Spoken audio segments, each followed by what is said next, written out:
kahle ka-Spotify uzohluleka ukwenza kahle ka-YouTube. Emva lapho uzothi uzokwenza kahle ka-Amazon, uzokwenza kahle kwa-Apple Music. Ayikho into efana lapho. Ama-stats yingoba vele ngazi kahle kamhlophe ama-numbers akhona ukuthi uma uzofeyila ukwenza kahle ka-Spotify, obvious kwamanye ama-app i-disaster.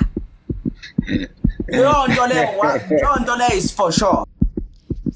Sanibonani wengenza kwethu udikane lona bingelelayo ukhwenta unyanda wephahla bakwethu kunevideo isabalele inkundla zokuxhumana kamfowethu siqiniseke edutshulwa kabuhlungu ekulife emndenini wakhe nje sizidudu kunzima ukubona umuntu wakini edutshula bukhoma ngesihlungu esinje umoya wakhe bandla ngathi ungalala ngokuthula usesenkosini manje ubekade esanda nje kwenza ulife zolo lokhu ekhuluma ngobaba umsweli ngendaba yebhakede kuningi bandla kuningi abekwenzeka abanye bagxeka uTikTok abanye bagxeka uKhuzana ukuthi ubulele uMaskandi bonke abakhuluma kami ngegama lakhe bayashona kubhlungu kakhulu bandla esizweni samabhenca sithi nje dudu uNkulunkulu uphile uNkulunkulu aphinde wathatha ekugcineni akukho noyedwa umuntu onelungelo lokwahlulela munye umehluleli inkosi umdalo wezulu nomhlaba cela bandla ungakhohlwa ukulike ucomment bese uyasubscribe